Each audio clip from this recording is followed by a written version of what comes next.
Let some people get in here.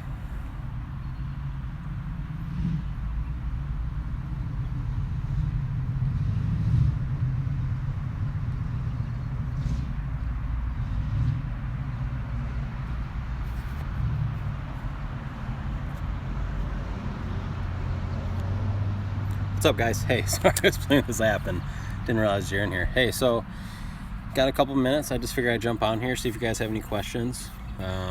Nothing really specific chatting about other than business, and it's a Sunday, and talk to you a little bit about preparing for this coming week, things you can do to get ready, things you should be thinking about right now. If you're by yourself, you got to be thinking about what your schedule look like. Is it full? If it's not full, what are you going to do to make it full? And you got to think about if you got employees, do you have enough work for them? What kind of marketing do you need to put in place this week to get ahead of the game? All those kind of things. I want to tell you guys a story. One of my mentors, I talk about him a lot. He has a buddy in Arizona who owns a service company. And I was just telling him about a nightmare story we had with some employees. And he was like, well, Matt, things can always be worse. And I was like, yeah, what do you mean? He's like, well, my buddy owns a service company in Arizona, and about 5 years ago, he had this guy that had been working for him for over 15 years. Super nice guy, clean cut dude. He was older. One day he gets a call and finds out the guy went to prison, and he's like, what in the world? The guy was a serial killer, which is insane. What's up, Marcus? The guy ended up being a serial killer. Over the 15 years he had worked for him, the guy had killed like 7 or 8 women. And I guess you would have never known by just talking to the guy. He seemed like the nicest guy in the world. So that was a pretty funny story. It made me laugh and made me feel like my employee issue was nowhere near as bad as it could be. It is crazy. I don't know really how it gets much worse. And the worst part is like it was all over the news, obviously, and they said what company he worked for, so the company was all over the news. So I mean, it wasn't great press for the company, but how do you know that kind of stuff? So I'm sure it didn't hurt him too bad, but just kind of a funny story. Thought I'd tell you guys. What do you guys got going this week?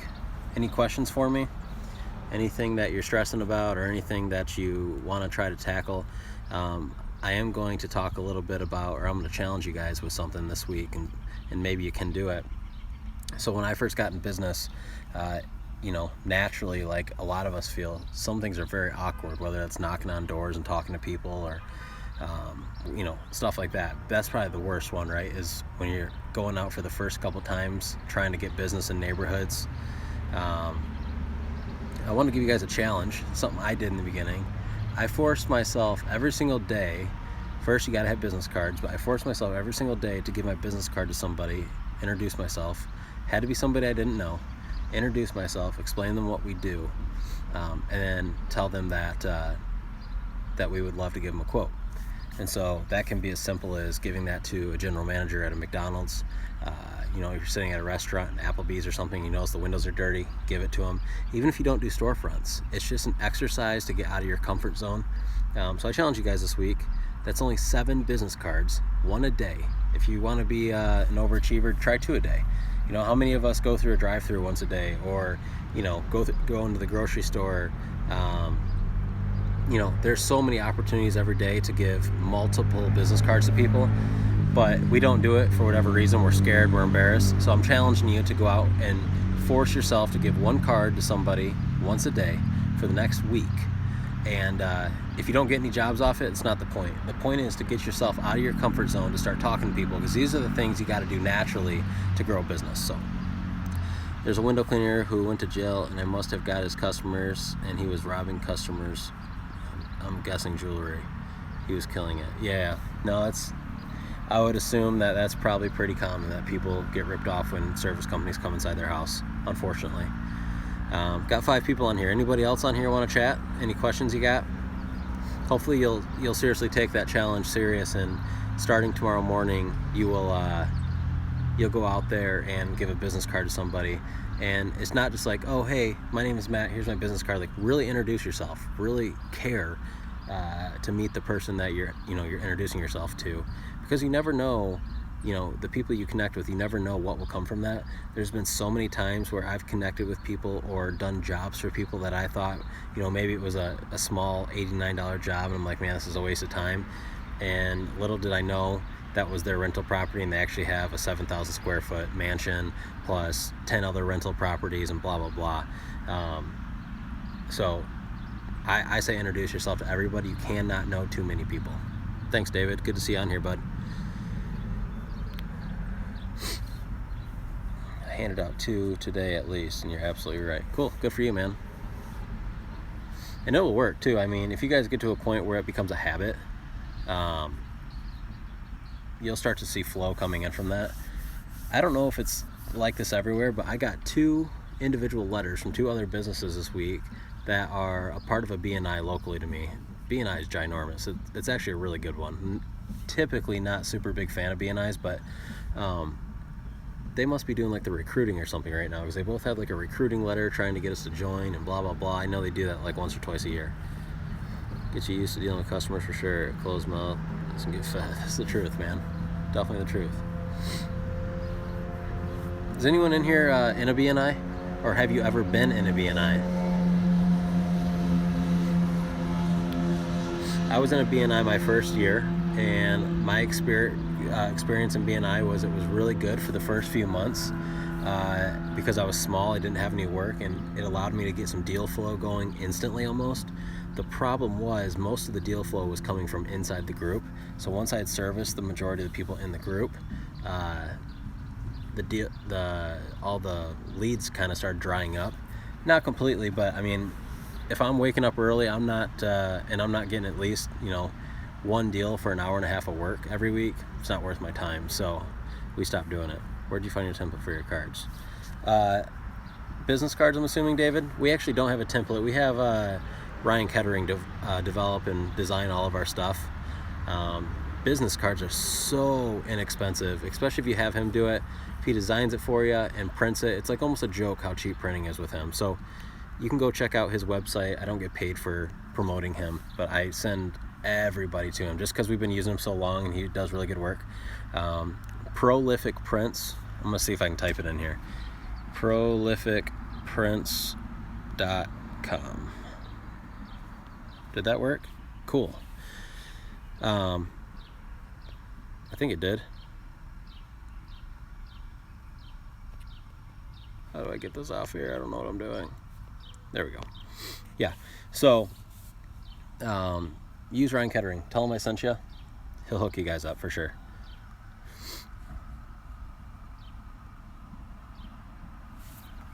What else you guys got for me? Anything? I just wanted to jump on tonight and just say what's up. I know I really like these live videos because it allows me to interact with you guys a little more. I mean, it's easy. I have a million topics I could talk about in like the set videos that I put on YouTube a lot, but it's cool just kind of hearing some feedback and be able to answer specific questions. Oh, what's up, Austin? How are you, buddy? You still trying to recoup from that big $500 job?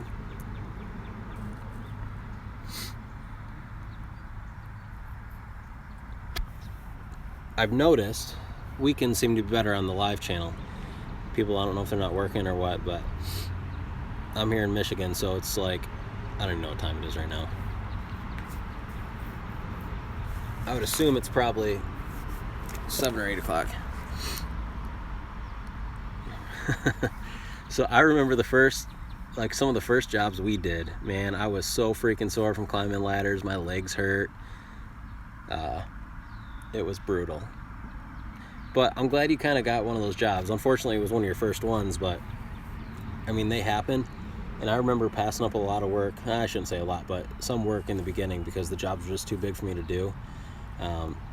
In Austin, you're going to realize there's a point where, right, I know you'd made the comment the customer was helping you clean windows at some point, and it's probably not what you wanted to happen, right? And it's not your fault at all.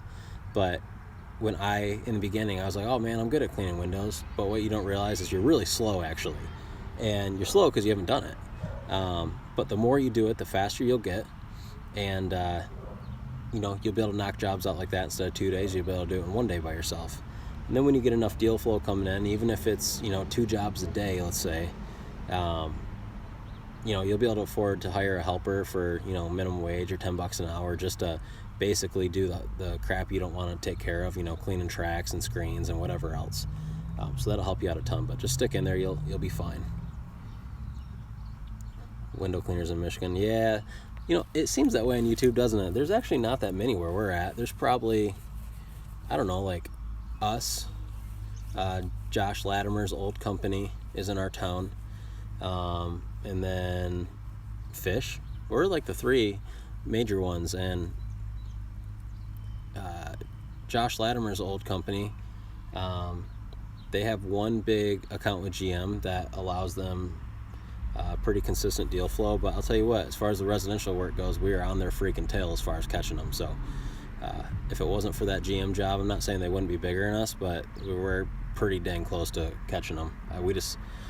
Our level of service is so much higher. Josh ran a really tight ship over there. The new guys, not so much, but I like the new guys. They're really good guys. We network with them and refer some work to them when we're subbing stuff out. But there's only like 3 major companies in our area.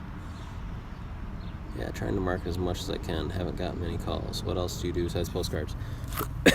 Depends on your budget, man. I will tell you, this year we'll send out around 70,000 direct mail cards. We only did about 2,500 cards in March because the weather was so funky here. It actually snowed like the first or second week of April.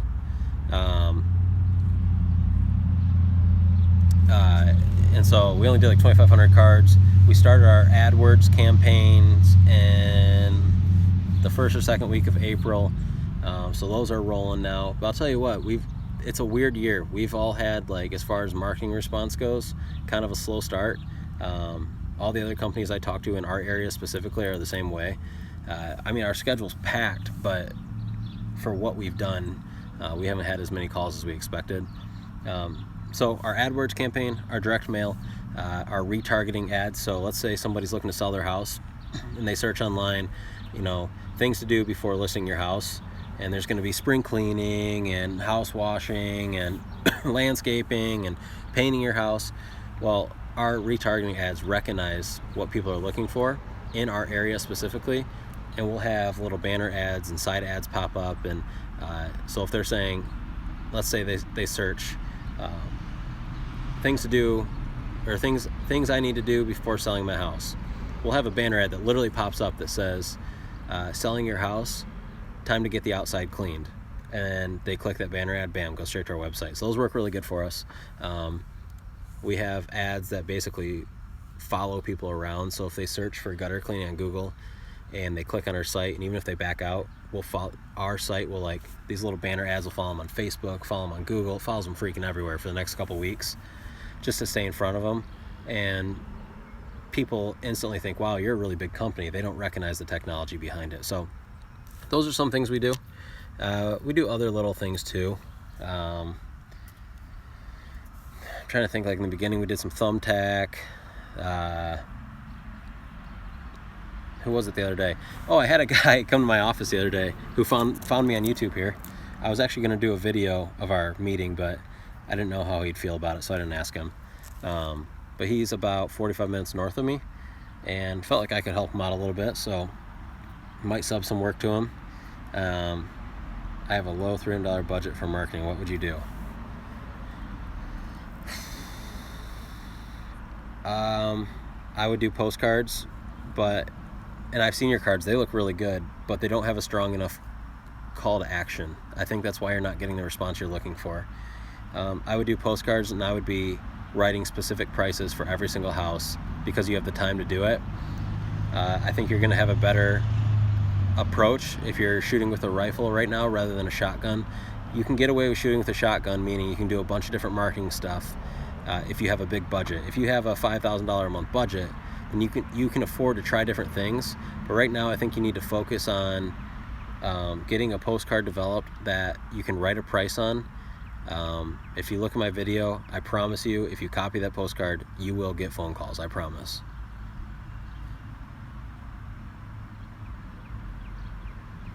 We appreciate your online also. live at 8,900 feet in Mexico. TDS. Listening to all advice on solutions to clean windows. But yeah, Austin, I think you need to get a new postcard design, bud. I think you should copy the one, and I'm not saying it has to be identical, but you can take a picture of it on your phone with that video, send it to Ryan. He's printed a million of those things off for us in the beginning. And you need to walk neighborhoods. If they don't have newspaper boxes, give it a rough quote from the street. If it's a ranch, 2,000 square foot ranch, give it your average price. When they call and say, hey, I got a postcard that says window cleaning for $99, what does that include? Well, that's just a quote from the street. It is typically extremely accurate. However, we still like to come out, do a walk around. That way we can make sure that, we don't have to raise the price on you when we get there. We like to be upfront about our prices. That way you don't feel like you're kind of getting a bait and switch. But we do always try to do our best to, when we give you those postcards, to get as close as we can with the price when pricing it from the road. So people will always say, okay, yeah, come on out, guaranteed. But you got to get something that gets them to call. 10% off. All window cleaning just doesn't get anybody excited. That's why when you see a 10% off thing at Target or wherever you shop, you don't even really look at it twice. Marcus, I probably would steer away from Yelp, honestly, especially at his size. We've had some really bad experiences, and I've talked to guys across the country that also have. We had some Yelp reviews, some really good ones, and Yelp contacted us, and we had a whole package set up to advertise with them. It was going to be like $1,000 a month. And last minute, I talked to some guys and they're like, don't do it. And I backed out. And they told me not to do it because they said Yelp can be nasty. Delete your reviews if you don't do what they want you to do. And sure enough, I called the sales guy, said, hey man, I hate to say this, but I think we're going to go a different direction. We're not going to do it. Boom, deletes all of our reviews. I call him up. It's like, what the heck? He's like, oh, we ran your account and all those reviews were fake. I'm like, bull crap. Those were all legit reviews. And so since then, we don't even freaking deal with those bums. They tick me off so bad. I didn't believe a big company like that would actually be nasty like that, but it's a real thing. Heavy TDS, listening to all advice on solutions, clean windows. We actually have a really hard time with hard water here. When we water fed pool, we used to use just a DI tank, and we would freaking blow through them because what are your levels out there? Like if you have a TDS meter, what do your levels run typically if you put a TDS up to the water? Ours are like between 400 and 500. And I don't know if that's high where you guys are at, but here it's extremely high. When you get to the city, it's way, way less, but a lot of people out here are on wells. And so we had to kind of go with the RO system and go that route. But in the beginning, man, we used to blow through DI tanks, and we used to rent them from a water softener company near us, which I don't know if that's common or not, but that's how we did it. And when we run out of it, when our tank would be bad, we'd just go swap it for a new one. And it was nice, actually. The only thing that sucked, those tanks are so freaking heavy. Sucked lugging them around. What about Craigslist? I got 2 jobs just from that alone, amounted to 900. Yeah, you could try Craigslist. We've never really had luck with that. I just think that most customers that are shopping on Craigslist are going to be price shoppers, and I just have no interest in pursuing those people. But, I mean, it can't hurt. It's literally free, so.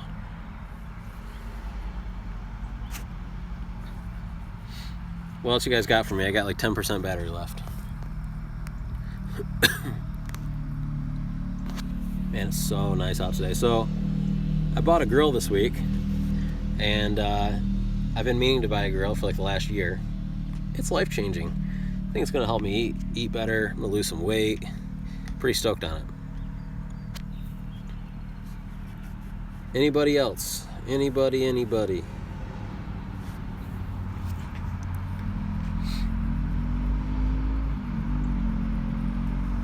Well, if any of you guys have questions, I'm going to type my email in here.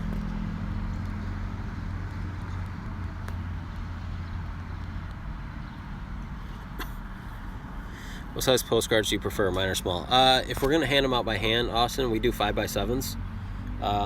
If we do like Everdoor direct mail, we do the 6.5 by 9, I think they are. I think that's the size we do. We just ordered some from Ryan, actually. and I thought we did the jumbo ones because they're so big when they come in. But he's like, no, there's actually a bigger size, but we just do the 6.5 by 9s for mailers. I don't know that the postcard size really matters that much. I think the ones when we were writing them out by hand, I think they were a 4 by 6, which I don't know if you can go much smaller than that. So I think 4 by 6 is fine. You just need to get them out, and you need to have a strong call to action. So here's what you need, Austin. You need a strong call to action, whether that's writing prices in or whatnot, or offering a ridiculously good deal. And then you need an expiration date. So make sure you write an expiration date. And I like to write it 2 to 3 weeks at the most out from when I put it on their door. Wonder what water-fed pole system you would suggest. Very hard water here as well. Oh gosh, you're asking the wrong guy. I'm not an equipment guy. We have the Torre. What's the big blue? What's the blue poles they run? This is literally how much I don't care about equipment. I don't even know what pole we have. Anybody? It's a 35 foot. I want to say Aqua something. Sorry, Justin. I can help you tomorrow when I go to our office to remember the name and models of everything we have. But my business partner basically deals with all the solution and equipment stuff. I'm just kind of the business guy. It's really kind of sad. Honestly, we don't use water-fed poles that much other than like really high stuff. I don't know. Our guys prefer to do most of it by hand. They think it's faster.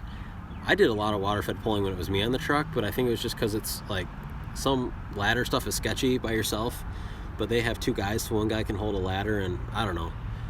But yeah, I'm definitely not the equipment guy. I'm not going to pretend to be. If you are looking for an equipment expert, Luke the window cleaner might be a good guy. And I think there's a lot of other guys out there who give reviews on equipment too, but I'm not probably going to ever be one of those guys. I can help you grow your business though.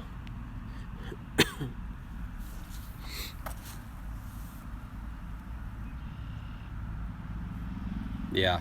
You know, we almost tried those. Thanks, David. Take care, bud. We almost tried the Unger DI system that has the bags, has like the different sizes. There's like the single, the double, and the triple one. We almost tried those because they're so handy. You can have those bags sitting right in your truck, so when your DI goes bad, boom, toss it back in there and you're good to go. The only problem was our water's so hard here that Detroit Sponge was like, man, you guys are just going to blow through these. It's going to be really expensive for you. So Justin, if you don't have hard water where you're at, if it's not like crazy hard, I think you said it was though, that Unger system might be a good option just to systemize things and really be able to knock it out quick. But if your water's hard, you're going to want some type of RO system. You know, if you jump on the live chats on windowcleanresource.com, they can help you out a lot. For sure, on equipment side of things. They helped us with our DI tank, or not our DI tank, our RO system. I think it was like maybe $2,200 ish for the system. It's like another $600 for the pole. We bought the pole from Detroit Sponge. Yeah, hard water is tough. You know, this year we really wanted to challenge ourselves to do more pole work, but we've only gotten the thing out like once or twice this year, so I don't know, our guys just seem to be quicker without it. Just the whole like loading it, unloading it. I think if we had like a trailer set up where everything was like the water was already set up, the hoses were set up, you could just pull it out and basically start going, it'd be super valuable. I think the biggest like bonus points for a water-fed pole are really big houses that have 3-story walkouts or 1 million windows, so it's worth the setup and tear down time. But these small houses that have 20, 25, 30 windows, just bust a ladder out and knock them out real quick. At least that's how we do it. Again, I'm not the equipment guy, so I don't know. I don't know the exact answer. I just know we have a system of how we do things, and it works good for us. Doesn't mean it would necessarily work good for you. So take that with a grain of salt. Cool. Anything else, guys? Thanks for watching. Thanks for jumping on here with me. I enjoyed it. Every time I'm like, like it's nice out and I have a couple minutes, I'm at home, I'm like, hey, I'm gonna do a live video real quick. 683. Wow, that's really high. Yes, you're even higher than we are. Yeah, it's tough, man. What do you guys use as far as like when you fill buckets up? Do you use like water you buy at the store? Do you fill them up before you leave your shop and you have some kind of system that the water runs through? Hey, no problem, Justin. Or do you fill them up at customers' houses? How do you guys do that? We have some customers that, you know, if we fill our buckets up like out of their spigots or something, we have customers that tell us ahead of time like, hey, can you guys bring your own water, because we have really hard water and, you know, we don't want that on our windows. And I totally get it. So, but typically we do fill our buckets up at the house, then we empty them before we leave. That way we have clean water in every job. Thanks, man. Going to make this happen. Good, buddy. I'm glad. My allergies are crazy right now. Also, let me know if you have any questions. I'll try to do my best to help you, bud. Alright guys, I'm gonna jump off this thing. Distilled water plus Dawn. Yeah, we use Dawn too. All of our customers always say, man, what do you guys use? It makes the windows look so good. Like, I've just trained my employees to say we use a specific cleaner that we buy from a window cleaning wholesaler. Just because like we charge high prices, and I just feel like even if I know people, like even if the windows look perfect, like after they say, wow, they look so good, what do you use? If you told them Dawn soap half the time, they'd be like, yeah, they don't look good anymore. Like, it's just a weird thing. But no, we use Dawn too. It's just cheaper. All right, guys, I'm gonna jump off this. My phone's gonna die. I will chat with you guys soon. Keep an eye on my page. Oh, I want to let you know, if you're on Instagram, I made a Instagram page. It's at Service Industry Coach. So you can probably just search that in the search bar. Add me on Instagram.